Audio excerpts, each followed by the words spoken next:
চলো বাসায় চলো। তুমি কোথাও যাবে না। কই যাবে ও? আমার ওয়াইফকে আমি আমার সাথে আমার বাসায় নিয়ে যাব। আপনি কে? ডিসিশন দেওয়ার আপনি কে? প্লিজ আমাদের মাঝখানে আসবেন। চলো শুভ। আমার মা যেটা বলবে সেটাই। হয়েছে? শুনছো? যাও এবার বিদায় হও। আমার অপরাধ কি শুনি?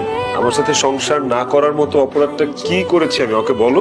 তুমি কি আমার কথা শুনতেছো? বিদায় হলো নাকি ঘাট ধাক্কা দিয়ে বের করবো?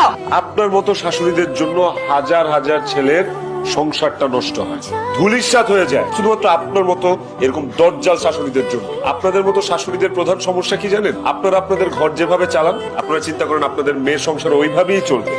যখন দেখেন যে আপনার মন মতো আপনার মেয়ের সংসার চলে না, তখনই আপনি মেয়ের সংসারে যে ঝামেলাটা তৈরি করেন। এত লেকচার দিতেছো কেন? হ্যাঁ, তুমি কি কানে শুনো না? তোমার আমি বারবার বলতেছি বাইরে যেতে, বাইরে না কেন? যাবো আমি যাব। আরেকটা ইউএস এর জামাই আসবে।